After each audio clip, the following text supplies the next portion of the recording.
Hey guys, this is Brandon, and I'm here to read you a story today about Saul called A New Way to See.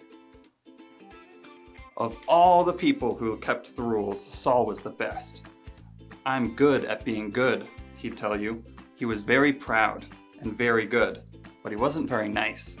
Saul hated anyone who loved Jesus. He traveled around looking for them. He wanted to catch them and put them in prison. He wanted everyone to forget all about Jesus.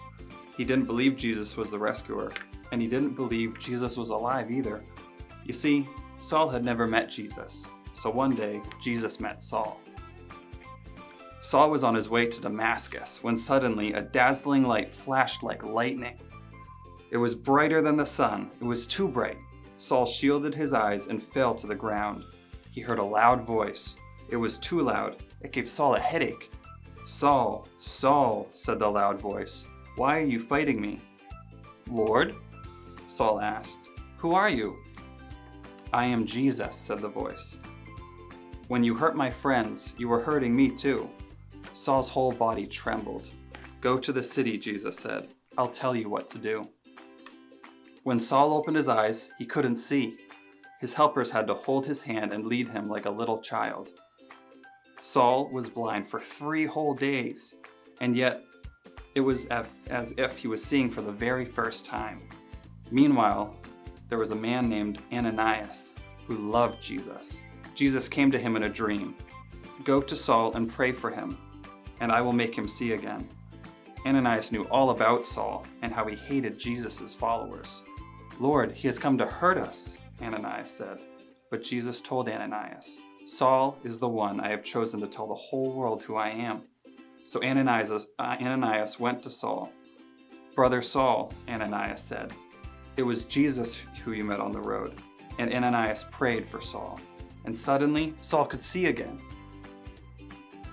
But he saw everything differently. He wasn't even mean anymore. He even changed his name from Saul to Paul, which means small or humble, the very opposite of proud. And do you know what Ananias' name means? The Lord is full of grace. Grace is just another word for gift, which is funny because that's just what Paul's message was about from then on. It's not about keeping rules, Paul told people. You don't have to be good at being good for God to love you. You just have to believe what Jesus has done and follow him. Because it's not about trying, it's about trusting. It's not about rules, it's about grace. God's free gift that cost him everything. What had happened to Paul? He met Jesus. Paul got a new job. He called himself a servant and traveled everywhere telling everyone about Jesus.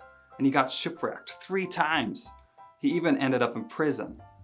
"God loves us," he wrote from prison. "Nothing can ever, no, not ever, separate us from the never stopping, never giving up, unbreaking, always and forever love of God that he has showed us in Jesus."